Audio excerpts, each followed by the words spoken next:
આપણા અહીં આવેલા મુખ્ય મહેમાન તરીકે અને અતિથિ વિશેષ તરીકે આપણે અહીં મિસ્ટર વિમલભાઈ ઝવેરી અને ડૉક્ટર મનોજ સોનીને આમંત્રિત કર્યા છે. તેમને હું વિનંતી કરીશ કે પોતાનું સ્થાન સ્ટેજ પર ગ્રહણ કરી લે અને પ્રેક્ષકોને વિનંતી કરીશ કે તાળીઓના ગડગડાટથી એમનું સ્વાગત કરી લે.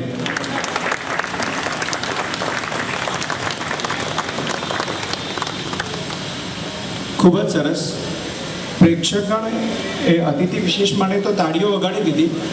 હવે હું વિનંતી કરીશ કે તમે પોતાનો અમૂલ્ય સમય ફાળવીને અહીં હાજર રહ્યા છો, તો તમારા માટે એક જોરદાર તાળીઓ થઈ જાય. તાળી કદાચ એટલી બધી જોરદાર નહીં હતી. કદાચ લાગે છે બપોરની ઊંઘ હજુ પૂરી નથી થઈ અને કદાચ જો ચા પીધી હોય તો પણ કદાચ ઠંડી હશે હું અપેક્ષા રાખું છું. તો આગળ વધી પ્રોગ્રામની શરૂઆત કરતાં પહેલાં આપણું જે કલ્ચર છે, આપણી જે વિધિઓ છે, તે વિધિ પ્રમાણે આપણે સૌથી પહેલાં દીપ પ્રાગટ્યનો શરૂઆત કરશું. તો અતિથિ વિશેષ અને દમણિયા સ્વાની યુથ ગ્રુપના પ્રમુખ શ્રી રાકેશભાઈ સોની અને એમને હું વિનંતી કરીશ કે અહીં હાજર રહેલા દરેક મંડળના પ્રમુખ, ઉત્કૃષ્ટ ટ્રસ્ટના પ્રમુખને સાથે લઈ દીપ પ્રાગટ્ય માટે અહીં આવે અને દીપ પ્રાગટ્ય કરે. અને પ્રેક્ષકોને હું વિનંતી કરીશ કે ફરી એકવાર તાળીઓ સાથે અહીં હાજર રહેલા દરેક ગામના પ્રમુખને નું સ્વાગત કરે.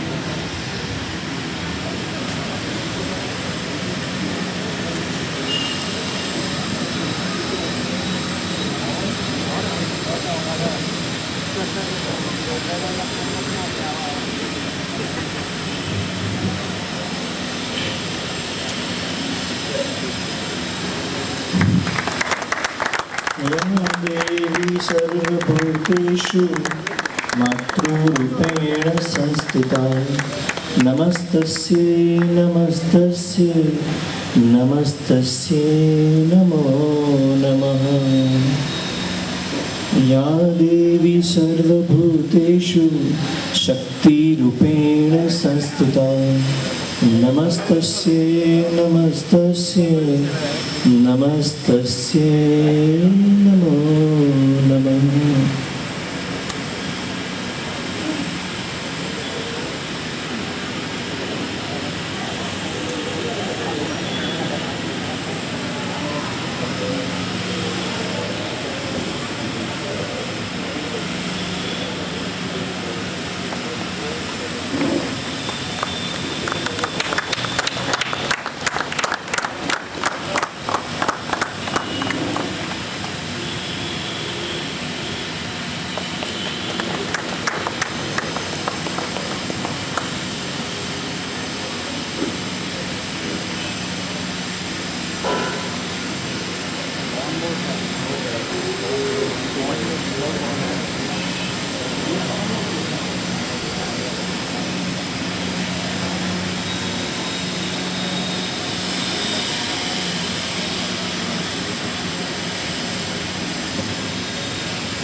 આપણી જ્ઞાતિ એટલે કે દમણિયા સ્વામી સમાજ, અને એ દમણિયા સ્વામી સમાજના પ્રતિભાશાળી યુવક યુવતીઓની પ્રતિભા વિકસાવવાનો અને રોજગારીની યોગ્ય તકો ઊભી કરવાનો એક અનોખું મંચ એટલે કે દમણિયા સ્વાની યુથ ગ્રુપ.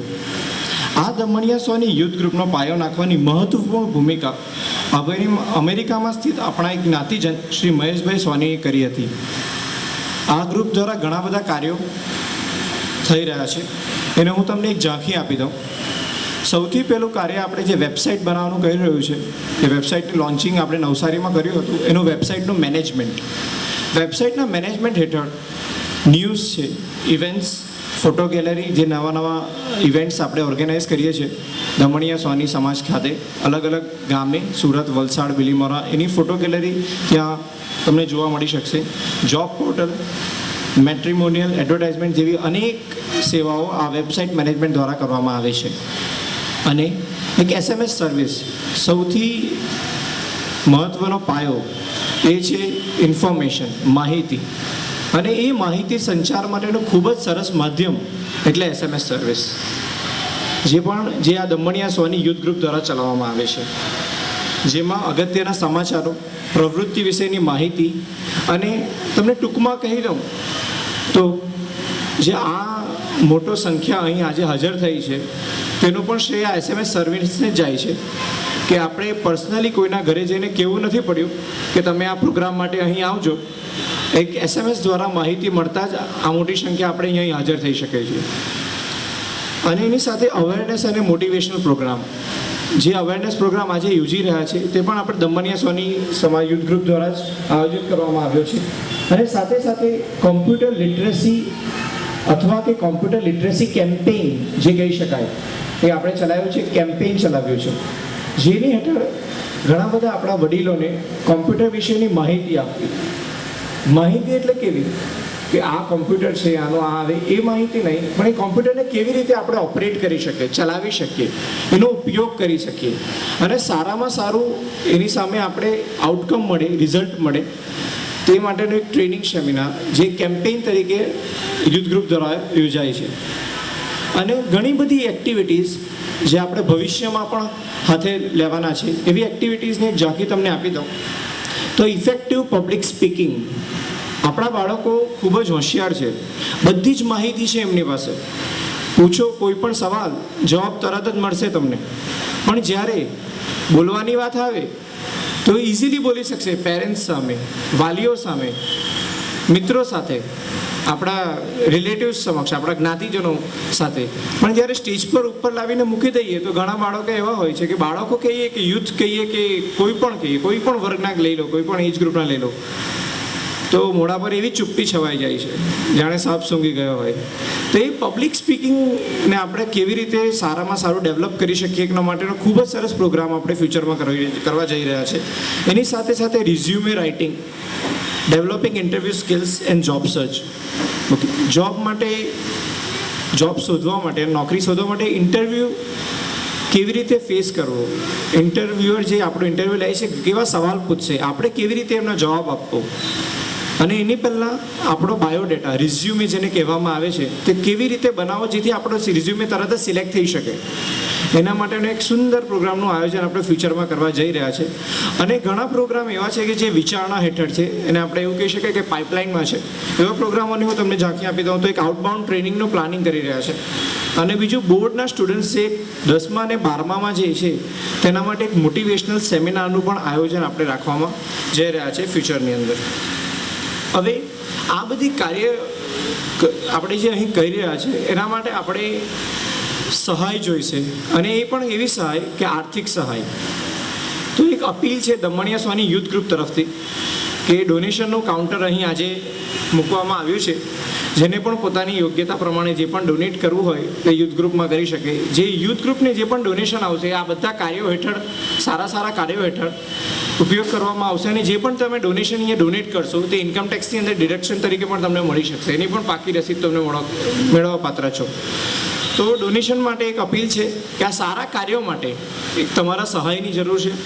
એના માટે આજે ડોનેશન કાઉન્ટર અહીંયા મૂકવામાં આવ્યું છે. તો તમારી યોગ્યતા મુજબ તમે જે પણ ડોનેશન આપવા માંગો છો તે કાઉન્ટરનો સંપર્ક કરી આપી શકશો. અને SMS સર્વિસની તો અમને માહિતી આપી દીધી છે. હવે આપનું સ્વાગત કરવા માટે હું દમણિયા સોની યુથ ગ્રુપના પ્રેસિડેન્ટ એટલે કે પ્રમુખને હું અહીં આમંત્રિત કરું છું કે તમને શબ્દો દ્વારા તમારું સ્વાગત કરે. દમણિયા સોની યુથ ગ્રુપના પ્રેસિડેન્ટ છે આપણા શ્રી રાકેશભાઈ સોની. તેમનું સ્વાગત ફરી એકવાર એક જોરદાર તાળીઓ સાથે થઈ જાય.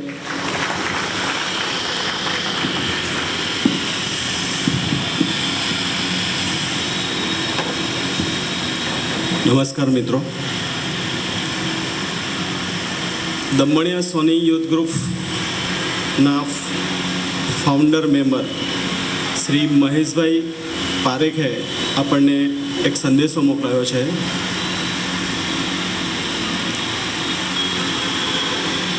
એ હું પ્રથમ આપની સમક્ષ વાંચી સંભળાવું છું. પ્રિય જ્ઞાતિજનો, આજનો આ હેલ્થ અવેરનેસનો પ્રોગ્રામ દમણિયા સોની યુથ ગ્રુપ દ્વારા આયોજિત કરવામાં આવ્યો છે. યુથ ગ્રુપ એ સુરતની નામાંકિત કેર હોસ્પિટલના ડૉક્ટરોની ટીમને આમંત્રિત કરી છે. આ ટીમ દ્વારા આપણા જ્ઞાતિજનોને હૃદયરોગ, ડાયાબિટીસ, સ્ટ્રોક, કોરોનરી બીમારી તેમજ ડાયટ અને નિત્ય કસરતને લગતી જરૂરી માહિતી આપવામાં આવશે.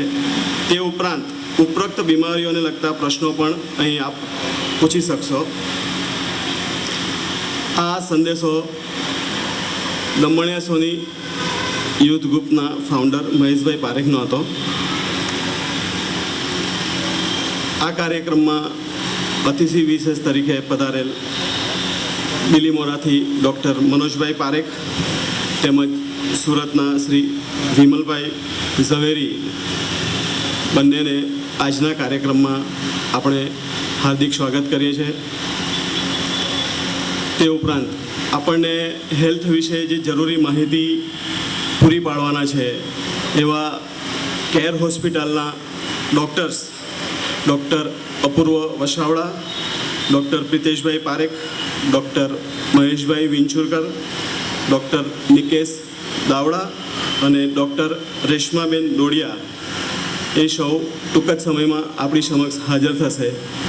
એઓનું પણ આ તબક્કે આપણે હાર્દિક સ્વાગત કરીએ છીએ. અહીં ઉપસ્થિત સર્વ જ્ઞાતિજનોનું દમણિયા સોની યુથ ગ્રુપ હાર્દિક સ્વાગત કરે છે. નમસ્કાર.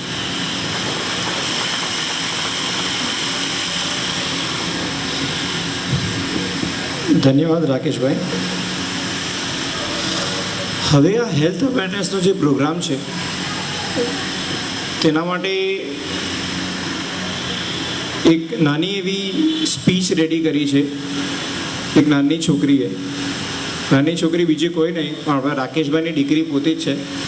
અને રાકેશભાઈની દીકરી જે છે એનું નામ છે વૈદેહી. તે હેલ્થ અવેરનેસ માટે તમને 2 શબ્દો કહી સંભળાવશે. તો હું વૈદેહીને વિનંતી કરીશ કે અહીં સ્ટેજ પર આવી હેલ્થ અવેરનેસ રિલેટેડ જે પણ એ શબ્દોનું તૈયારી કરી છે તે આપણા સમક્ષ રજૂ કરે. અને તાળીઓના ગડગડાટથી સ્વાગત થવું જોઈએ.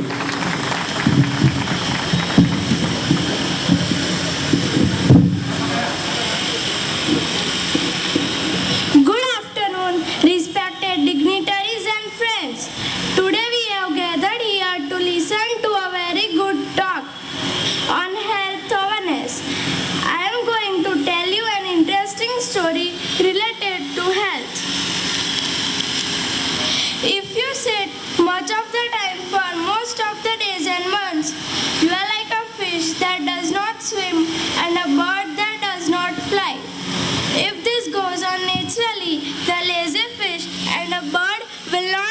healthily, and neither we all of us.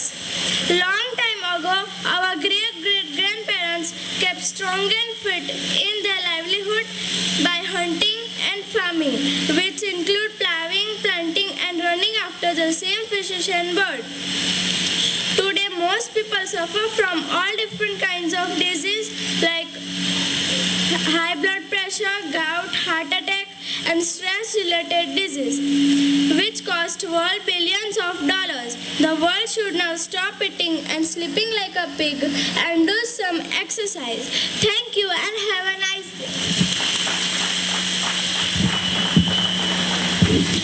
ખૂબ જ સુંદર સ્પીચ વૈદેહી દ્વારા. અને આગળ વધતા આપણા જે ચીફ ગેસ્ટ છે, મુખ્ય મહેમાન જે અહીં હાજર રહ્યા છે આજે, એમનું સ્વાગત આપણે કરી લીધું મૌખિક, પણ એમને એક સ્મોલ બુકે આપીને આપણે એમનું સ્વાગત કરશું. અને સ્વાગત માટે હું આમંત્રિત કરું છું નીરવ પારેખને, જે સ્વાગત કરશે આપણા અતિથિ વિશેષ મિસ્ટર વિમલભાઈ ઝવેરીનું.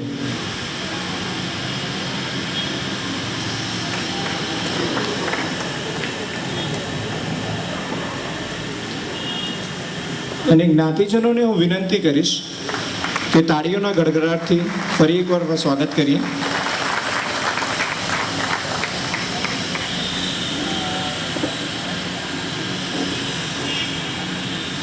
અને હું પરેશભાઈ પારેખને વિનંતી કરીશ સ્વાગત કરવા માટે ડૉક્ટર મનોજભાઈ સોનીનું. પ્રેક્ષકોનો અને જ્ઞાતિજનોને હું વિનંતી કરીશ કે તાળીઓના ગડગડાટથી એમને વધાવી દે ફરી એકવાર.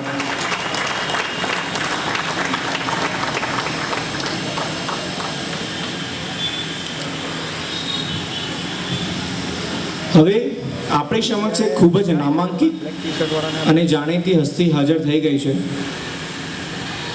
અને આજના ચીફ સ્પીકર એવું કહી શકાય આપણે. અને સુરત અને સાઉથ ગુજરાત ખાતે કાર્ડિયોવસ્ક્યુલર સ્પેશિયાલિસ્ટ અને સિનિયર સર્જન તરીકે જેનું નામ ઓળખાય છે એવા ડૉક્ટર અપૂર્વ વસાવડા સર આપણી સમક્ષ હાજર થઈ ગયા છે. તો જોરદાર તાળીઓ સાથે એમનું સ્વાગત કરી લઈએ.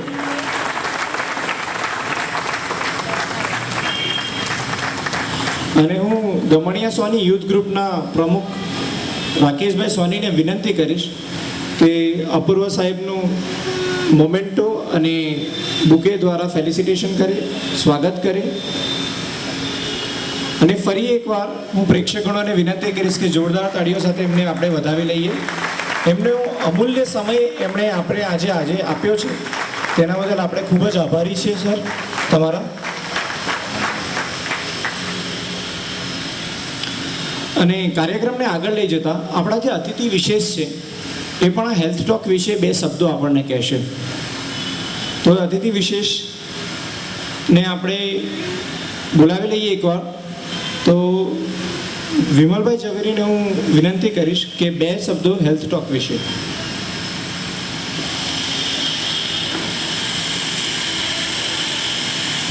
અને વિમલભાઈ ઝવેરી એમના બે શબ્દો કહે એની પહેલાં એક ટૂંકું એમનું ઇન્ટ્રોડક્શન તરીકે એમને બોલાવવા માટે હું અમિત પારેખને બોલાવવા માગું છું.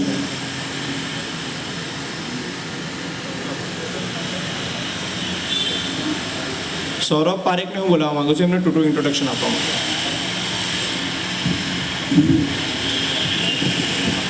નમસ્કાર જ્ઞાતિજનો, હું અહીં વિમલભાઈ ઝવેરી જે આજે ચીફ ગેસ્ટ તરીકે ઉપસ્થિત રહ્યા છે તેમનું શોર્ટ ડિસ્ક્રિપ્શન આપી શકું. વિમલભાઈ ઝવેરી એ ડાયમંડનો પોતાનો બિઝનેસ ધરાવે છે. સમાજના દરેક કાર્યક્રમમાં લોકોને હેલ્પફુલ રહ્યા છે. તેઓ દર વર્ષે રામનવમીના દિવસે ખરવાસા મંદિરે લોકોને લઈ જવા માટે સેવા પૂરી પાડે છે. સમાજના દરેક કાર્યક્રમ ઇવેન્ટ્સ વખતે પણ તેઓનો સહકાર રહ્યો છે. તેઓ આપણી સમક્ષ આજે ચીફ ગેસ્ટ તરીકે ઉપસ્થિત રહ્યા તે બદલ હું એમનું હાર્દિક સ્વાગત કરું છું.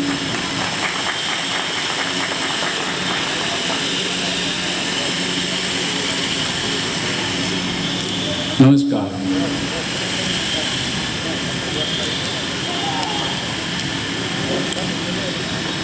આજે દશેરાના શુભ અવસરે સમાજના મંચ પરથી સમાજને સાચી દિશામાં દોરવાના સંકલ્પ સાથે આપણે સૌ યુવા મિત્રો અહીં એકત્રિત થયા છીએ.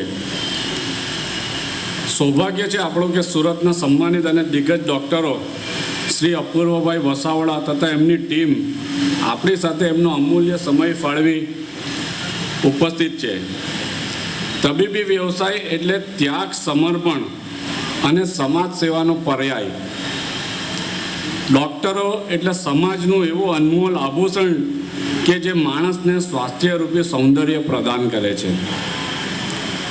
કહેવાય છે કે પહેલું સુખ તે જાતે નર્યા, પછી ભલે છેલ્લું સુખ તે ફેરા ફર્યા ગણાતું હોય, પણ ચોક્કસ આ પહેલા સુખના હકદાર તબીબી આલમ જ ગણાય.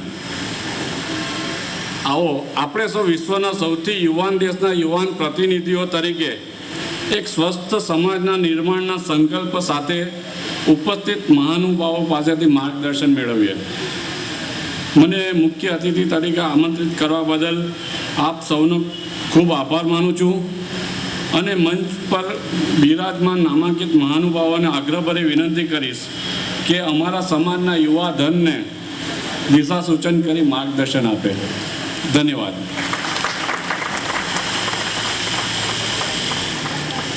ખૂબ જ સરસ, ટૂંકું અને સરળ વક્તવ્ય હતું આપણા વિમલભાઈ ઝવેરીનું. અને અપૂર્વ સાહેબ આપણા સમક્ષ હાજર છે અને આપ સૌ આતુરતાથી રાહ જોઈ રહ્યા હશો કે અપૂર્વ સાહેબ આ માઇક અને ડાયસ પર આવી એમનું વક્તવ્ય આપે. એ પહેલાં અપૂર્વ સાહેબને ટૂંકું ઇન્ટ્રોડક્શન, ટૂંકું વક્તવ્ય આપણે જાણી લઈએ કે અપૂર્વ સાહેબ છે કોણ, અને આટલું આપણે નામાંકિત વ્યક્તિ આપણી સામે છે.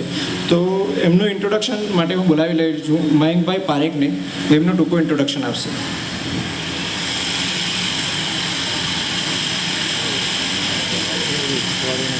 નમસ્કાર જ્ઞાતિજનો.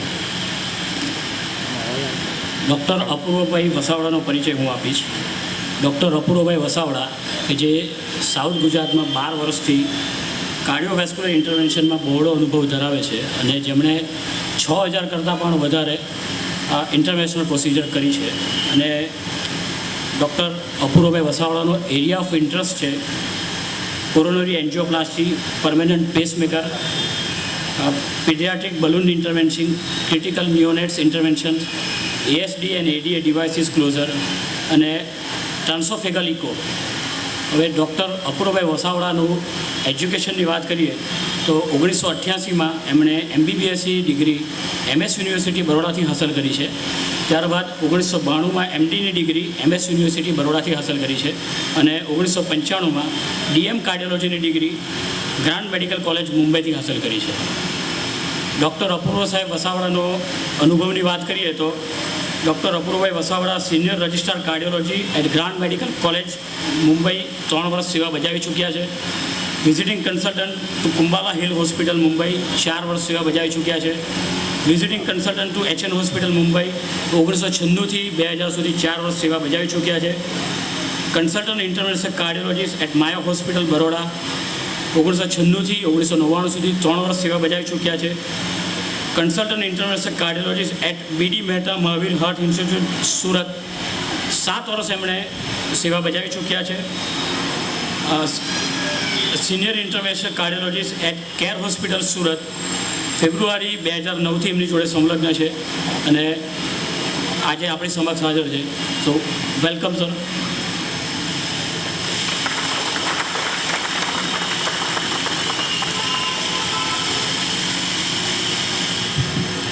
Very good afternoon to all. રવિવારે બપોરે મેં તો મારો સો કોલ્ડ બહુમૂલ્ય સમય કાઢ્યો છે, પણ તમે બધા પણ આ સમય કાઢો છો એનું કારણ શું? આ એક ટૉપિક એવો છે જેને માટે કદાચ 20-25 વર્ષ પહેલાં કોઈ રવિવારે બપોરે બગાડે નહીં.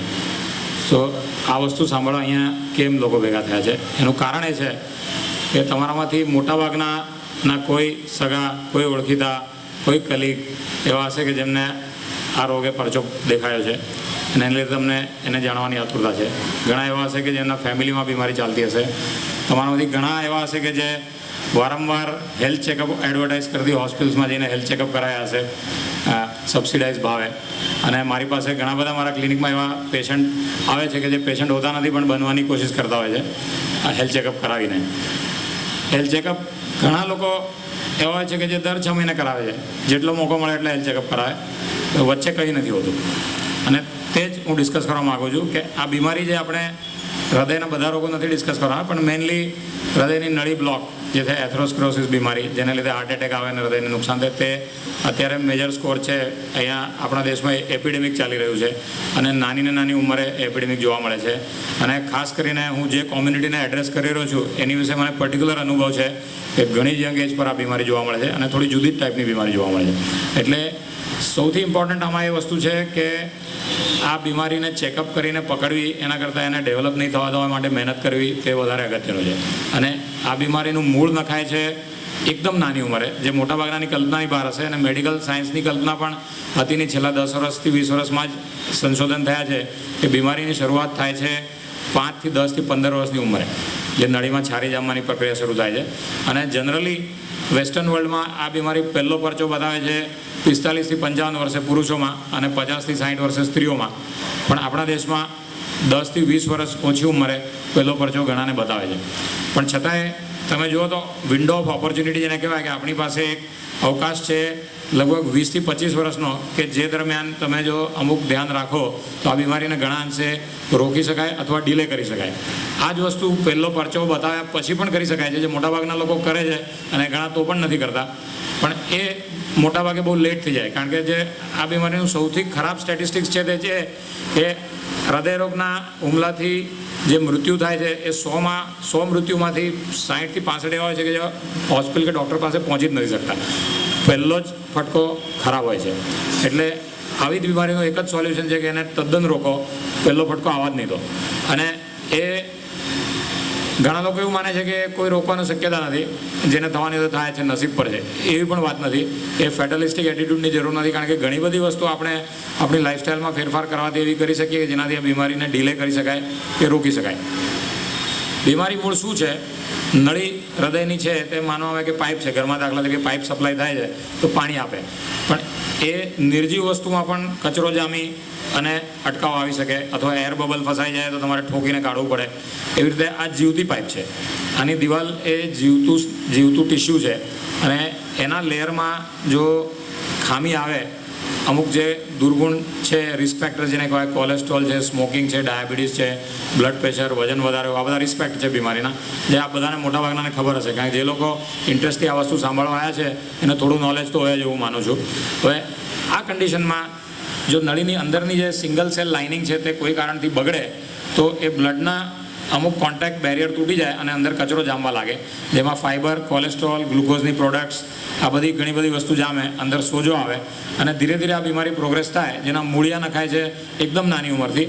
અને અલ્ટિમેટલી જ્યારે એ નળીમાં પ્રવાહનો રસ્તો, જે અંદરનું પોલાણ છે, તેના પર અટકાવ સફિશિયન્ટ આવે તો એ કાં તો તમને લોહી અટકે ત્યારે વોર્નિંગ આપે, જેને એન્જાઇના કહેવાય, જે ઘણાને એન્જાઇના થાય, ઘણાને શ્વાસ ચડે. પણ મોટાભાગનાને પહેલી વોર્નિંગ મળ્યા વગર જ ડાયરેક્ટ નળી બંધ થઈ જાય અને હાર્ટ એટેક આવે, જેમાંથી અમુકનો સડનલી હાર્ટ બંધ પડી જાય, જે તમને કોઈ મોકો જ નહીં આપે ડાયગ્નોસ કરવાનો. અને ઘણાને એટલો મોટો એટેક આવે કે બાય ધ ટાઈમ તમે ટ્રીટમેન્ટ કરો હાર્ટને મેજર નુકસાન થઈ જાય. એટલે બેઝિકલી આ બીમારી શરૂ થાય છે ત્યારે ઘણીવાર ટાઈમ નથી આપતી. એટલે આમાં બે ઇસ્યુ મોસ્ટ ઇમ્પોર્ટન્ટ છે કે એને ગમે તેમ કરીને પ્રિવેન્ટ કરવાની ટ્રાય કરો, અને જો થાય તો ઝડપથી રિસ્પોન્ડ કરો. આ બે વસ્તુ અગત્યની છે, કારણ કે ટાઈમ આમાં બહુ અગત્યનો ભાગ ભજવે છે ટ્રીટમેન્ટમાં. જો સ્નાયુને જીવતો રાખવો હોય તો જેટલી ઝડપથી ટ્રીટમેન્ટ થાય એટલું જરૂરી, પણ અમુક જ કન્ડિશનમાં. જ્યારે ચાલુ એટેક હોય ત્યારની વાત કરું છું. બાકી જનરલ જે સિમ્ટમ્સ થતા હોય એ સફિશિયન્ટ ટાઈમ આપે છે તમને ટ્રીટમેન્ટ કરવાની. આપણે જો રિસ્ક ફેક્ટર્સ ડિસ્કસ કરીએ તો કોમન રિસ્ક ફેક્ટર અમુક એ છે, ઉંમર વધવાથી આ બીમારી વધે, ઇટ ઇઝ નોન. ઉંમર તમે કોઈ રોકી શકવાના નથી. હજુ આજનું સાયન્સ ઉંમર કોઈને રોકી શકવાનું નથી. એટલે આ નોન મોડિફાયેબલ રિસ્ક ફેક્ટર છે, આને આપણે કંઈ નહીં કરી શકીએ. બીજું છે રિસ્ક ફેક્ટર જે બહુ ઇમ્પોર્ટન્ટ છે, જે ફેમિલી હિસ્ટ્રી. તમારા ફેમિલીમાં બ્લડ રિલેટિવ્સમાં, એટલે કે ફર્સ્ટ ડિગ્રી બ્લડ, એટલે ભાઈ બહેન, ફાધર મધર, એમાં જો આ બીમારી યંગ એજ પર, એટલે પુરુષોમાં 60ની નીચે અને સ્ત્રીઓમાં 65ની નીચે જો આ બીમારી જોવા મળી હોય તો તમારું રિસ્ક હાઈ ગણાય બીજા લોકો કરતાં. કારણ કે ફેમિલિયલ ટેન્ડન્સી અમુક હોય, જીનેટિક, જેને લીધે આ થતું હોય છે.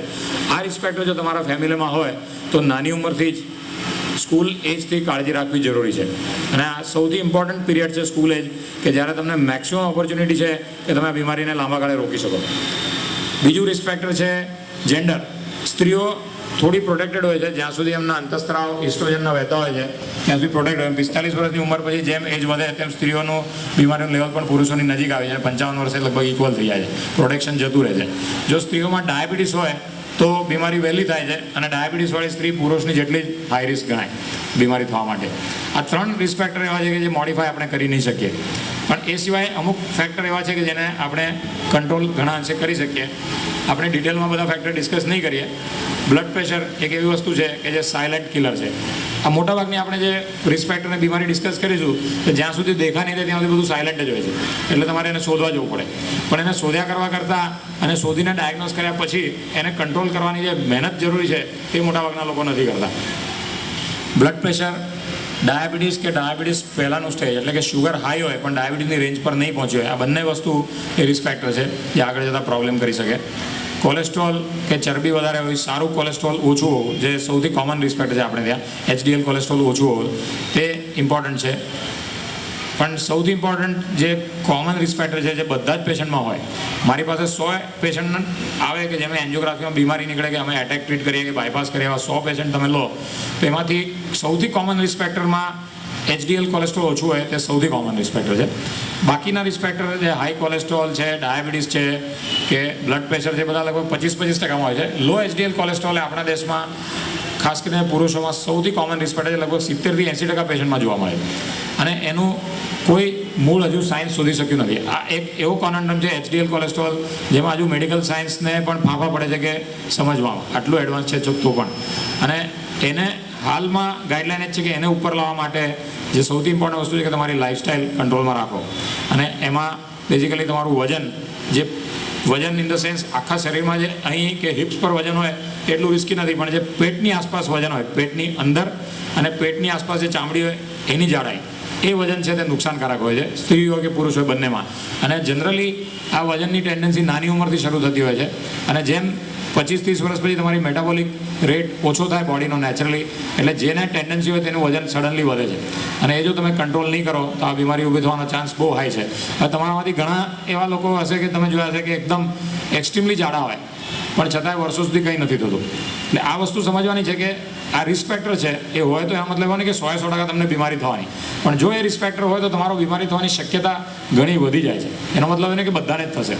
એટલે પણ એનો મતલબ એટલો ખરો કે જેટલાને આ પ્રોબ્લેમ હોય એટલા બધાએ કંટ્રોલ કરવાનો જોઈએ, કારણ તમને નથી થવાની પણ તમને નથી ખબર. એટલે બેસ્ટ રસ્તો એ છે કે એને કંટ્રોલ કરો. અને આ વજન વધવાનું મૂળ બેઝિકલી સાથે સાથે છે એ સેડેન્ટરી લાઈફસ્ટાઈલ. કસરત બિલકુલ કોઈ પણ પ્રમાણમાં નહીં હોય. આ વસ્તુ કેવી રીતે ઇવોલ્વ થઈ છે, આ બીમારી કેમ છેલ્લા 50 વર્ષમાં જ જાણવામાં મળે છે અને છેલ્લા 15-20 વર્ષમાં જ આટલી બધી વધી ગઈ છે. માણસ તો એનો જ રહ્યો છે, કંઈ ફેર નથી પડ્યો. જે મેજર વસ્તુમાં ફેર પડ્યો છે તે એ છે કે જ્યારે જંગલી આદિમાનવ હતો ત્યારે ખાવા માટે એને શિકાર કરવો પડતો, એટલે મહેનત વધારે પડતી, ખોરાક ઓછો મળતો. પછી માણસ સ્માર્ટ થઈ ગયો, એગ્રીકલ્ચર આવ્યું, ખેતી કરવા લાગ્યો, પણ છતાંય ખાવા માટે મહેનત કરવી પડતી અને જે માણસ ખેતી કરતો તે જ પોતે ઉગાડીને ખાતો, એટલે મહેનત અને ખોરાક બેલેન્સમાં હતો. પછી માણસ વધારે પડતો સ્માર્ટ થઈ ગયો, પૈડા શોધ્યા, બીજી બધી વસ્તુઓ શોધાય, મશીનો શોધાયા અને હવે ખેતી કોઈ કરે છે અને ખાય છે બીજા કોઈ, અને ત્યાં જ પ્રોબ્લેમ ઉભો થયો કે જે બેલેન્સ છે લાઈફનું તો જતું રહ્યું. અને નેચરમાં એવું છે કે કોઈ પણ નવી બીમારી ઉદ્ભવે કોઈ પણ સ્પીસીસમાં, માણસ એક એક્ઝામ્પલ છે, તો એને કરેક્ટ કરવા માટે જીનેટિકલી કરેક્ટ કરવા માટે 10-15 જનરેશન લાગે. જ્યારે માણસ છે તે જનરેશન કરતાં વધારે ફાસ્ટ ચાલે છે, એટલે 2 કે 3 જનરેશનમાં જ લાઈફસ્ટાઈલ એટલી બધી બદલાઈ ગઈ કે નેચર એને કરેક્ટ નહીં કરી શકે અને એને લીધે આ બીમારી જવાની નથી. જે રીતે એને કંટ્રોલ કરો, અને આપણા જેવા દેશમાં આપણે વાત કરીએ છીએ બેઠા છીએ અહીંયા કે હોસ્પિટલો છે મોટી, અમારી એક હોસ્પિટલ છે જે કે આમાં બધી સારવાર મળે છે, પણ એ સારવાર કેટલાને પોસાય? અને જે પોપ્યુલેશનનું બર્ડન છે એ આપણી ગવર્મેન્ટ કે આપણી દેશની અત્યારે કેપેસિટી નથી કે બધાને સારવાર ટાઈમ પર આપી શકે, એ શક્ય જ નથી થવાનું. એટલે આવા કન્ટ્રી માટે બેસ્ટ સોલ્યુશન એ જ છે કે નાની ઉંમરથી આ બીમારીની રોકથામ કરો તો અમારે જેવી હોસ્પિટલની જરૂર નહીં પડે, અથવા જરૂર પડે તો બહુ મોડી પડે. જે રીતે એ આનો બેસ્ટ રસ્તો છે, કારણ કે આપણો દેશ આ ખર્ચો સહન કરી શકે એમ નથી. ઇન્ડિવિજ્યુઅલી તમે અત્યારે ઇન્સ્યોરન્સ કઢાવીને આમથી તેમથી મદદ લઈને કે પોતાની કેપેસિટી આ ખર્ચો કરતા હો છો, પણ તમે જુઓ તો 80% પોપ્યુલેશન આ રેન્જ પર આવી જ નથી શકતું. એટલે એનો સોલ્યુશન આ જ છે. અને ગરીબોમાં પણ આ બીમારી જોવા મળે છે, કારણ કે માલ ન્યુટ્રિશન 2 રીતના હોય છે, વધારે ખોરાકથી અને ખોટા ખોરાકથી અને ઓછા ખોરાકથી, 3 રીતે આ બીમારી થાય. એટલે બેઝિકલી સૌથી ઇમ્પોર્ટન્ટ વસ્તુ આજે હું એમ્ફેસાઇઝ કરવા માગું છું કે નાનપણથી તમારી લાઈફસ્ટાઈલમાં એટલો ફેર કરો કે પગની એક્ટિવિટી રહે, કસરત રહે. કસરતમાં એવું નહીં કે જીમમાં જઈને વેટ સૂચક્યા અને ફેન્સી ઇક્વિપમેન્ટ પર ચાલ્યા અને ટ્રેક શૂટ પહેરીને ફરા, એ જરા ઇમ્પોર્ટન્ટ નથી. કસરત માટે મોટાભાગના લોકો મને પૂછે કયા ટાઈમે કરવી, સવારે કરવી, બપોરે કરવી. એ અગર રાતના 2 વાગે પણ કરી શકતા હો તો કંઈ વાંધો નહીં, કસરત જરૂરી છે. દરરોજના 10,000 ડગલા ચાલવાનું તે દરેક વ્યક્તિ માટે જરૂરી છે. જો આ લાઈફ ટાઈમ તમે જો દરરોજના 10,000 સ્ટેપ ચાલો તો મોટાભાગની બીમારી, માત્ર હૃદયરોગ નહીં પણ કેન્સર છે, ઓસ્ટિયોઆર્થરાઇટિસ છે, હાડકાની બીમારી, બીજી ઘણી બધી બીમારી, એ બધી રોકી શકાય છે. એટલે આ વસ્તુ જરૂરી છે. હવે કેવી રીતે કરવું એ બહુ અઘરું છે. તમને 10,000 સ્ટેપ એટલે બહુ સિમ્પલ લાગશે, પણ 10,000 સ્ટેપ એટલે લગભગ તમે તમારી હાઇટ જો 6 ફૂટ હોય તો લગભગ 10 કિલોમીટર થયા. એ તમે આમાંથી કેટલા જણા છે ઇવન દિવસમાં 1 કે 1.5 કિલોમીટર પણ ચાલતા હોય. એટલે તમારે ડ્રાસ્ટિકલી તમારું માઇન્ડસેટ ચેન્જ કરવાની જરૂર છે કે તમે કોઈ પણ જગ્યાએ શોર્ટ ડિસ્ટન્સ પર જાઓ તો ચાલીને જાઓ, વ્હીકલ નહીં વાપરો. એનાથી 2 ફાયદા થશે. તમારું પેટ્રોલ બચશે, ધુમાડો ઓછો થશે, એટલે એનાથી જે નુકસાન થતું ઓછું થશે. દેશનો પૈસો બચશે તો ટેરરિઝમ ઓછું થશે, કારણ કે બધો પૈસો ત્યાંથી પાછો ટેરરિઝમ તરીકે આવે છે. અને ચોથી વસ્તુ, દરરોજ અડધી કલાકથી પોણી કલાક સમય કાઢો ચાલવાનો. મોટાભાગના લોકોને આર્ગ્યુમેન્ટ છે કે સમય નથી હોતો, પણ એ વાહિયાત વાત છે. સમય હોય જ છે, પણ એ કાઢવાનો સવાલ છે. અને જ્યારે પણ તમે દાદર ચડવાના આવે તો લિફ્ટ નહીં વાપરો. સપોઝ 8મા માળે જવાનું હોય તો 4થા માળ સુધી લિફ્ટ વાપરો, 4 માળ ચડીને જાઓ. દાદર ઉતરતી વખતે લિફ્ટ વાપરો જરૂર, કારણ કે દાદર જો બહુ ઉતરશો તો ઘોટણને નુકસાન થશે. તો ચડતી વખતે એટલી કસરત મળે છે કે એનાથી ખાસો ફાયદો થાય.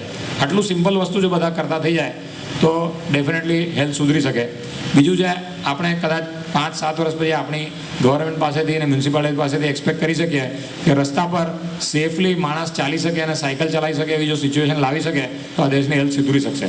આ વસ્તુ દુનિયાના ઘણા કન્ટ્રીમાં, દેશોમાં છે. મેં પોતે બાર્સિલોનામાં જોયું છે કે આખા સિટીમાં સાઈડમાં સ્કેટબોર્ડ માટે, સાયકલ માટે અને ચાલવા માટે સેપરેટ ટ્રેક હોય છે, જેના પર કોઈ વ્હીકલ નહીં આવી શકે. આપણે ત્યાં માણસ સાયકલ લઈને નીકળવા જાય તો જાનને ખતરો છે. એ મોટું શોર્ટકમિંગ છે, પણ કદાચ એ પણ ડેવલપમેન્ટ સાથે સુધરશે એવું આપણે આશા રાખીએ. એટલે કસરત બહુ જરૂરી છે, આ એમ્ફેસાઇઝ કરવાનું. બીજી વસ્તુ કે તમારા વજનનો કાળજી રાખો. આપણા એશિયન ઇન્ડિયન પોપ્યુલેશન માટે ગાઈડલાઇન એ છે કે પુરુષોમાં જે તમારી કમરનું માપ છે, આપણે ટ્રાઉઝરનું માપ ગણીએ પણ ટ્રાઉઝર ઘણા બહુ નીચું પહેરતા હોય છે, એટલે એની જોડે ડાયરેક્ટ જજમેન્ટ નહીં કરાય. ઓન એન એવરેજ એ 32 ઇંચથી વધારે નહીં હોવું જોઈએ, બરાબર. એ કટ ઓફ લિમિટ છે એ આટલી સ્મોલ છે. 80 સેન્ટીમીટર એ લિમિટ છે સ્ત્રીઓ માટે, અને પુરુષો માટે 85 સેન્ટીમીટર લિમિટ છે ઇન્ડિયન પોપ્યુલેશન માટે. એટલે જો એઝ અ મેલ તમારું જો ટ્રાઉઝરનું માપ 34 ઇંચથી ઉપર જતું હોય તો યુ આર ઇન ટ્રબલ, કારણ કે અહીંયા ચરબી જામે છે અને તમને કંઈક ને કંઈક પ્રોબ્લેમ થવાની શક્યતા હાઈ છે. એટલે આ ટાર્ગેટ રાખો કે ખોરાક અને કસરતનું બેલેન્સ એવું રાખો કે તમારું પેટની આસપાસનું જે માપ છે વેસ્ટનું તે 80, 82, 83 સેન્ટીમીટરથી વધારે નહીં જાય. અને જો એનાથી ઉપર હોય તો 2-3 ઇંચ ઓછું કરવાની કોશિશ કરો. આટલું બધા જ કરે તો બીમારી લગભગ 30-40% ઘટી જાય ઓવર ધ નેક્સ્ટ 15 યર્સ. એટલું ક્લિયર કટ છે. હવે ઘણા લોકો વજન ઘટાડે છે તો પણ બીમારી થાય છે. એટલે એ સમજાવવાની જરૂર કે બીજા પણ એવા રિસ્ક ફેક્ટર હોય છે કે જે પ્લે કરતા હોય. એટલે તમે આનાથી 100% બીમારી કંટ્રોલ નહીં કરી શકો, પણ as a population it will have a major effect. અને આ વસ્તુ તમે કરો તો એની મેળે જ બીપી પર અસર થશે, કારણ કે બ્લડ પ્રેશર પણ ઘણા અંશે વજનને રિલેટેડ છે. ડાયાબિટીસ પર પણ એવી રીતે અસર થશે કે ડાયાબિટીસ પણ ઘણા અંશે વજનને રિલેટેડ છે. એટલે બાકીના રિસ્ક ફેક્ટર એની મેળે જ કંટ્રોલમાં આવી જાય. અને જે વ્યક્તિ એક્સરસાઇઝના ડાયટમાં ધ્યાન રાખતો હોય તે જનરલી સ્મોકિંગ પણ નહીં કરે, તમાકુ પણ નહીં ખાય, કારણ કે તમારો માઇન્ડસેટ બદલાય છે. એટલે આ બધા ફેક્ટર કંટ્રોલમાં તમે લાવી શકો તો પ્રોબ્લેમ ઘણા અંશે સોલ્વ થઈ શકે. હવે બીજો પોઈન્ટ એ ડિસ્કસ કરવાનો, આના સિવાય આપણે ઇન્ડિવિજ્યુઅલ રિસ્ક ફેક્ટર ડિસ્કસ કરવાનો કોઈ અર્થ નથી, પણ બીજો પોઈન્ટ એ ડિસ્કસ કરવાનો કે સપોઝ બીમારી થઈ જ ગઈ તો એનો રિસ્પોન્સ શું કરો. તમને ખબર કેવી પડે કે તમને બીમારી છે, આના સિમ્ટમ શું છે, ચિહ્નો શું છે. મોટાભાગના કેસમાં આ બીમારી શરૂ થાય ત્યારથી 20 થી 25 વર્ષ સુધી ટોટલી સાયલન્ટ હોય છે. નળીમાં અંદર છારી જામતી હોય એ આપણી માન્યતા કે ધીમે ધીમે જામે, એવું નથી. એ ટુકડામાં જામે. સપોઝ 10-20% છારી જામી તો જનરલી નળી એને એકોમોડેટ કરે, નળીની દિવાલ પહોળી થઈ જાય અને રસ્તો ખુલ્લો રાખે. 50% જામી તો પણ એ વધારે પહોળી થાય, રસ્તો ખુલ્લો રાખે. ડાયાબિટીસ ના હોય તો ડાયાબિટીસવાળા પેશન્ટમાં આ એડજસ્ટમેન્ટ પણ નહીં હોય, એટલે એમાં જો છારી જામે તો ડાયરેક્ટલી નળી સાંકડી થવા લાગે. પણ નોન ડાયાબિટીક પેશન્ટમાં શરૂઆતમાં નળીની દિવાલ આ બીમારીને એકોમોડેટ કરે, એટલે બધું જે છારી જામે તો દિવાલમાં જ રહે અને નળીની આખી સાઇઝ વધે એટલે રસ્તો ખુલ્લો રહે. પણ અમુક લિમિટ એવી આવી જાય પછી એ બ્લોક વધીને કૂદકે ને ભૂસકે વધીને 50માંથી 70 થયો તો અલ્ટિમેટલી પોલાણ સાંકડું થાય. પોલાણ સાંકડું થાય અને 70-80% ઉપર ટાઈટ બ્લોક થાય તો જનરલી, બધા કેસમાં નહીં પણ જનરલી તમે ચાલો કે હાર્ટ પર લોડ પડે, કોઈ એક્ટિવિટી એવી કરો કે જમો કે સૂતી વખતે ઘણીવાર બ્લડ શિફ્ટ થાય તમારા હાર્ટ તરફ, ત્યારે હાર્ટ પર લોડ પડે ત્યારે તમને સિમ્ટમ થાય, જેને એન્જાઇના કહેવાય. છાતીમાં, ગળામાં, જડબામાં, દાંતમાં, વાસામાં, ખભામાં કે હાથમાં કે પેટના ઉપરના ભાગમાં, ડિપેન્ડ્સ કઈ એરિયામાં તમારી તાસીર છે, એમાં તમને કોઈ જાતનો ડિસ્કમ્ફર્ટ થાય. એ હાથ પગના દુખાવા જેવો દુખાવો નથી હોતો, જુદી જાતનો દુખાવો હોય હાર્ટનો. અને ઘણીવાર એ પેશન્ટ દુખાવા તરીકે વર્ણન નહીં કરે. અમે પેશન્ટને પૂછે દુખે છે ના પડે, ના મને દુખતું નથી, મને બળતરા થાય છે, અથવા મને દુખતું નથી પણ મને ખાલી બહાર લાગે છે, અથવા એ ગભરાટ જેવું લાગે છે, આ સિમ્ટમ છે. હવે આ છાતીમાં સિમ્ટમ થવાના બીજા પણ ઘણા કારણ છે. કોમન કારણમાં એસિડ રિફ્લક્સ, પેટમાંથી એસિડ ઉપર આવો, એ બહુ કોમન કારણ છે. સેમ લાઇફસ્ટાઇલને લીધે એ પણ થાય છે. એટલે ઘણા પેશન્ટમાં બંને એકસાથે ચાલતું હોય, ઘડીક એસિડિટી હોય, ઘડીક હાર્ટનું સિમ્ટમ હોય, બહુ કન્ફ્યુઝ કરે. ડૉક્ટરો પણ કન્ફ્યુઝ થાય, એને લીધે હેડેકનું ડાયગ્નોસિસ પણ ઘણીવાર લેટ થાય છે. આ એક સિમ્ટમની વસ્તુ છે. ઇમ્પોર્ટન્ટ વસ્તુ જાણવાની એ કે જનરલી હૃદયનો દુખાવો એ પિનપોઈન્ટ દુખાવો નહીં હોય. જો પેશન્ટ એવું કહે કે આ પોઈન્ટ પર મને દુખે છે, અથવા ઘડીક અહીંયા દુખે, ઘડીક અહીંયા દુખે, અથવા એક પોઈન્ટ પર દુખે ને લપકારા મારે છે, તો આ ટાઈપનો દુખાવો જનરલી હાર્ટનો નથી હોતો. હાર્ટનો દુખાવો ડિફ્યુઝ હોય, જનરલી એક પોઈન્ટ પર નહીં હોય, અને એનું ડિસ્ક્રિપ્શન જરા જુદું હોય, અને એ જનરલી વધઘટ એકાએક નહીં થાય, એટલે લપકારા નહીં મારે, સ્લોલી વધે અને ઓવર મિનિટ્સ ઘટે, એવી રીતે બને. એકાએક જો સડન પેઇન ચાલુ થયું અને સડનલી જતું રહ્યું અને 1-2 મિનિટથી ઓછું હોય તો જનરલી હાર્ટનો દુખાવો નથી હોતો. પણ આ જજમેન્ટ પણ તમે પોતાના પર નહીં છોડો. જનરલી તમને લાગે કે કઈ જાતનું નવું સિમ્ટમ છે તો જનરલી ડૉક્ટરને અર્જન્ટ કન્સલ્ટ કરવા જરૂરી. ખાસ કરીને જો સિમ્ટમની સાથે તમને અનયુઝ્યુઅલ થાક લાગે, અથવા શ્વાસ ચડે, અથવા વધારે પડતો પરસેવો થઈ ગયો, અથવા તમે જે એક્ટિવિટી કરવા રોજના રોજ ટેવાયેલા છો કે ભાઈ 2 માળ તમે રોજ ચડો છો 25 વાર, અને સડનલી હવે 2 માળ ચડતા તમને કંઈ તકલીફ થઈ, તો કંઈક ગડબડ હોઈ શકે. જરૂરી નહીં કે હાર્ટનું જ હોય, ફેફસાનું પણ હોઈ શકે, અથવા બીજા કંઈ કારણ પણ હોઈ શકે, પણ એટલીસ્ટ એકવાર એની વિશે વિચારીને એનો રિસ્પોન્સ આપવો જરૂરી. એ ઉપરાંત જો એટેક આવતો હોય, આ એન્જાઇનાની વાત કરી, એટેકના પણ ચિહ્નો સિમિલર છે, સેમ જગ્યાએ સિમ્ટમ્સ થાય, પણ એ જરા લાંબુ ચાલે. એ તમે 10-15-20 મિનિટમાં એ મટી નહીં જાય. 20-25 મિનિટથી ઉપર જો તકલીફ ચાલી તો જનરલી ગડબડ હોવાની શક્યતા વધારે. એ ઉપરાંત જો એ તકલીફ આખી છાતીમાં અને બંને હાથમાં એકસાથે ફેલાયેલી હોય તો જનરલી જ્યારે આ ટાઈપનું સિમ્ટમ હોય કે બંને હાથને છાતીમાં હોય તો મોટાભાગના કેસમાં એટેક હોય, નાનો કે મોટો.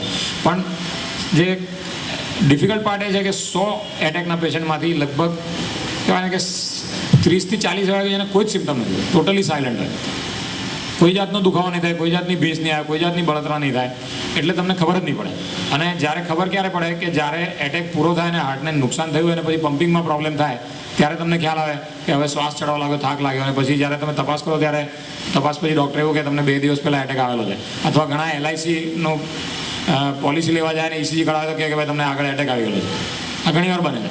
એનું કારણ શું છે કે એટેક ઘણીવાર ટોટલી સાયલન્ટ હોય છે, નાનો હોય તો ખબર જ નહીં પડે, અને ઘણીવાર મોટો હોય તો ખબર નહીં પડે એટેક. ખાસ કરીને બહુ ઓલ્ડ એજના પેશન્ટ્સમાં, અથવા જે પેશન્ટને ઓલરેડી પહેલાં એક મોટો એટેક આવી ગયેલો, એને જ્યારે બીજો એટેક આવે ત્યારે, અથવા પેશન્ટને જો ઘણા વર્ષથી ડાયાબિટીસ હોય તો એવા કેસમાં જ્ઞાનતંતુ બગડી ગયા આ 3 કેસમાં, એટલે પેશન્ટને કોઈ સેન્સેશન નહીં આવે, અને હાર્ટ એટેક આવીને જતો રહે તો એ ખ્યાલ નહીં આવે.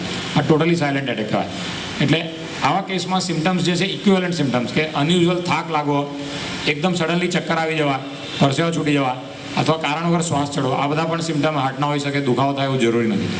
એટલે આ સિમ્ટમ વિશે વર્ણન કર્યું. જનરલી લોકો માને છે કે ડાબા હાથમાં દુખાવો હોય તો હાર્ટનો હોય, જમણા હાથમાં હોય તો નહીં હોય. એવું બિલકુલ નથી. 10-20% કેસમાં માત્ર જમણી સાઈડ પણ દુખાવો થઈ શકે. એટલે એવું જરૂરી નથી કે ડાબી બાજુ દુખાવો થાય. ઇનફેક્ટ હાર્ટની તકલીફ જનરલી સેન્ટરમાં થાય, કારણ કે હાર્ટ એક સેન્ટ્રલ ઓર્ગન છે. છાતી ચપટી હોવાથી ડાબી બાજુ ખસેલું છે, બાકી basically it's a central organ. એટલે એ તકલીફ જનરલી સેન્ટરમાં થાય.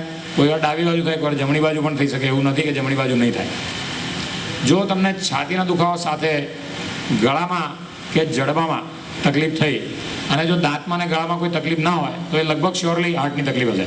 છાતીમાં તકલીફ ઘણા બધા કારણથી હોઈ શકે, માનસિક કારણથી પણ હોઈ શકે, જે અમે ઘણા બધા પેશન્ટ જોઈએ છે. પણ જો એની સાથે ગળામાં અને જડબામાં તકલીફ થઈ તો લગભગ 90-95% કેસમાં ડેફિનેટલી હાર્ટનો પ્રોબ્લેમ નીકળે, અનલેસ કે તમને અહીંયા પણ કંઈ તકલીફ હોય. એટલે આ વસ્તુ ધ્યાનમાં રાખવી જરૂરી. આ થઈ સિમ્ટમ્સની વાત. જો તમે ડૉક્ટર પાસે પહોંચો તો આનું ડાયગ્નોસિસ અમે કેવી રીતે કરીએ છીએ, અમુક જે એના ગેરસમજ લોકોમાં પ્રવર્તે છે એની વિશે હું બ્રીફલી ટચ કરીશ. ઘણા લોકો એવું માને છે કે કાર્ડિયોગ્રામ લઈએ એટલે એમાં ખબર પડી જાય. તદ્દન ખોટી વસ્તુ છે. ચાલુ એટેક હોય તો એ ઘણીવાર કાર્ડિયોગ્રામમાં નહીં બતાવે, અને નોર્મલ હાર્ટ હોય તો પણ કાર્ડિયોગ્રામ ખોટું બતાવી શકે કે કંઈ પ્રોબ્લેમ છે. એ બહુ કોમન વસ્તુ છે. એવી રીતે સ્ટ્રેસ કાર્ડિયોગ્રામ જે પટ્ટા પર દોડીને ટેસ્ટ કરે છે, જે મોટાભાગના હેલ્થ ચેકઅપમાં કરવામાં આવે છે, એ સ્ટ્રેસ કાર્ડિયોગ્રામમાં શું કરે કે તમને પટ્ટા પર ચલાવે, તમારી ચાલવાની કેપેસિટી છે તે આખી દુનિયાની સ્ટાન્ડર્ડ જોડે કમ્પેર થાય, કારણ કે સ્ટાન્ડર્ડાઇઝ ટેસ્ટ હોય છે. અને એમાં કાર્ડિયોગ્રામમાં ધબકારા વધે એ અમે કાર્ડિયોગ્રામમાં જોઈએ. કાર્ડિયોગ્રામમાં અમુક પ્રકારના ફેરફાર આવે છે તે જોઈએ. બીપીનો રિસ્પોન્સ કેવો છે જોઈએ. આનાથી અમને જજમેન્ટ આવે કે પેશન્ટની એક્સરસાઇઝ કેપેસિટી કેટલી લિમિટેડ છે અને એના સિમ્ટમ અને કાર્ડિયોગ્રામના ફેરફાર પરથી એવું જજમેન્ટ લેવાય કે આમાં હાર્ટની નળીમાં બીમારી છે કે નહીં.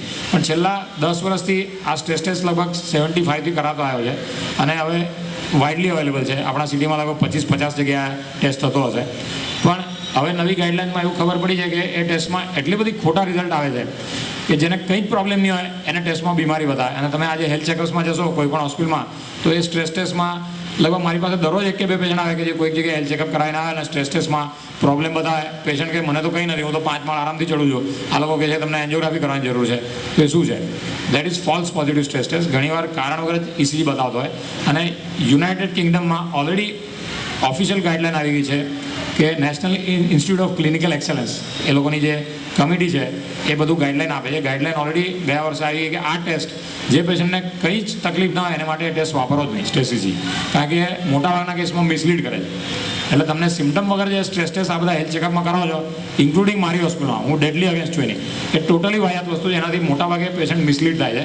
જો તમારે કોઈ પણ પ્રકારનો સ્ટ્રેસ ટેસ્ટ કરવો હોય તો એની સાથે ઇમેજિંગ સ્ટડી એટલે કે સ્ટ્રેસ સાથે કમ્બાઇન્ડ ઇકોકાર્ડિયોગ્રાફી અથવા સ્ટ્રેસ સાથે કમ્બાઇન્ડ ન્યુક્લિયર સ્ટડી એ કરવું જરૂરી છે. એમાં વધારે રિલાયબલ રિઝલ્ટ આવે છે ખાલી સ્ટ્રેસ કરવા કરતાં.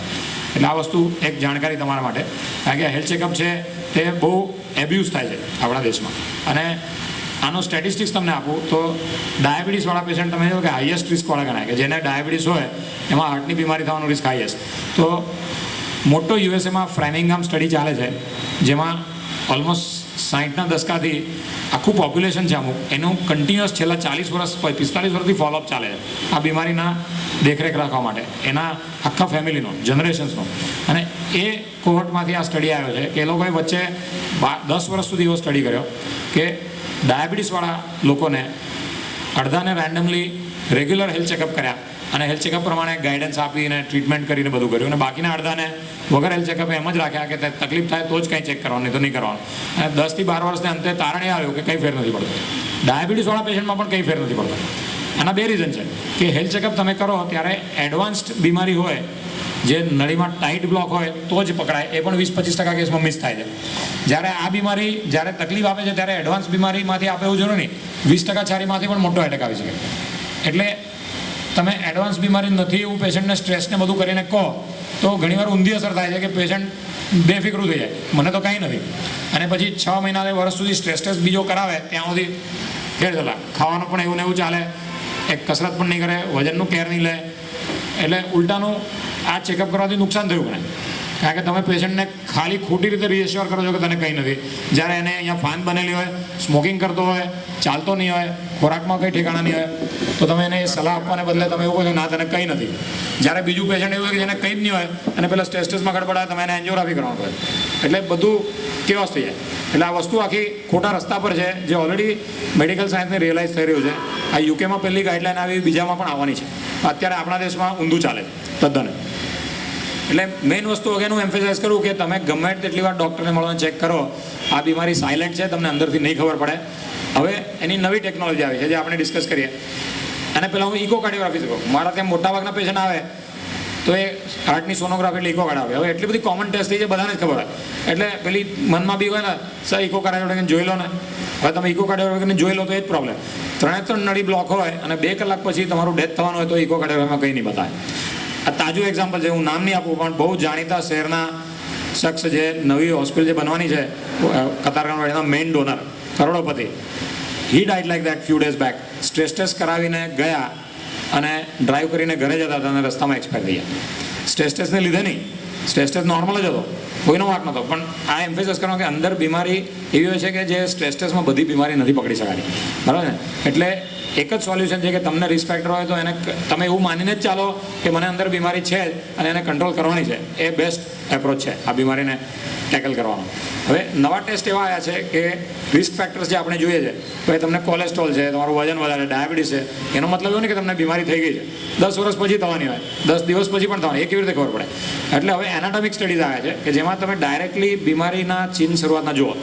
ગળાની જે મગજમાં જતી નળી છે કેરોટિડ આર્ટરી, એ સિમિલર બીમારી એમાં પણ થાય. એટલે તમે એને સોનોગ્રાફીથી જુઓ, સ્પેશિયલ પ્રોબ આવે એનો, એમાં જો દિવાલની જાડાઈ અમુકથી વધારે હોય તો એ બતાવે કે તમારી બીમારી શરૂ થઈ ગઈ છે. એટલે કેરોટિડ ઇન્ટાઇમોમીડિયા થિકનેસ આ એક ટેસ્ટ છે જે ઇઝીલી અવેલેબલ છે બધા રેડિયોલોજિસ્ટને ત્યાં.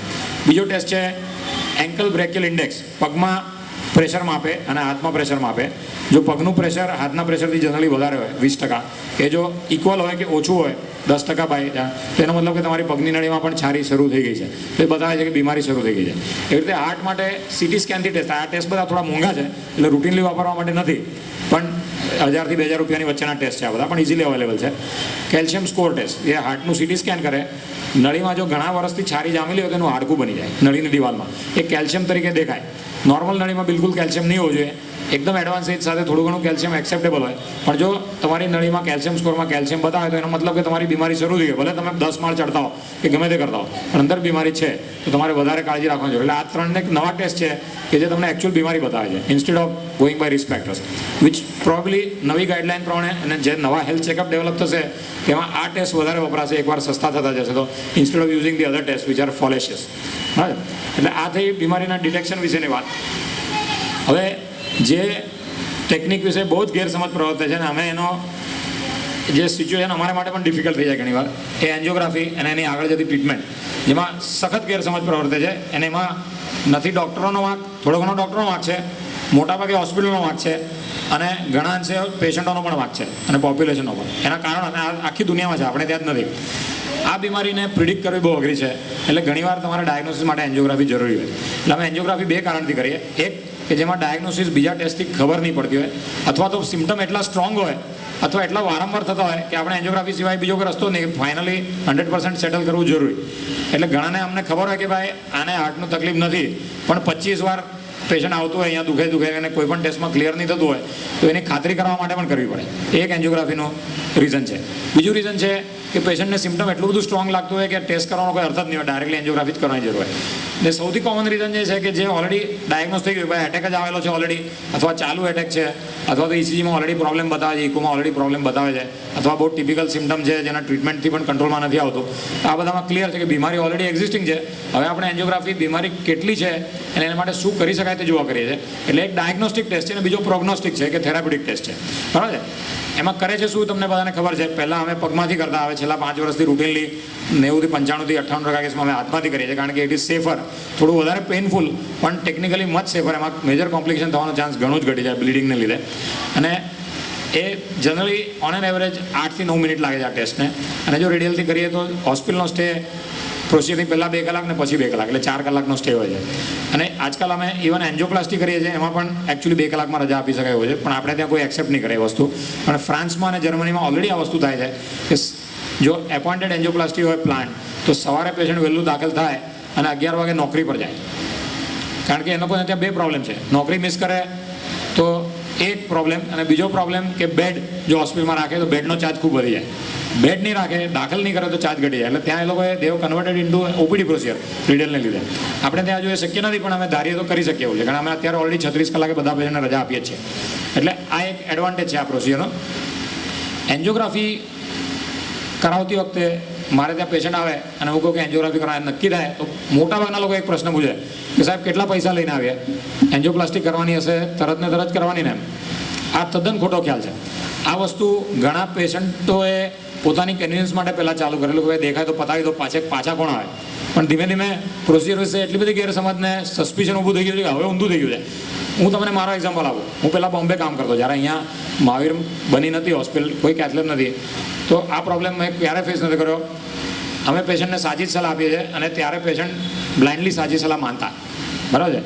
પછી જ્યારે મહાવીર હોસ્પિટલ ચાલુ થઈ ત્યારે મને કહ્યું પહેલાં 1.5-2 વર્ષ ઇમરજન્સીમાં અમે પ્રોસિજર કરવા લાગે છે. આ સિટીએ જોયું જ નહોતું ઇમરજન્સી પ્રોસિજર. એટલે એટેક ચાલુ હોય, પેશન્ટનું બીપી ડાઉન થાય, મરવાની તૈયારી હોય, અમે ઘણા પેશન્ટને બચાવી શકતા. બધા પેશન્ટમાં શક્ય નથી, પણ એક્યુટ પ્રોસિજર થવા લાગી અને લોકોમાં એકદમ અચંબો થઈ ગયો કે આટલી જોરદાર હોસ્પિટલ છે, તમને બધાને ખબર છે.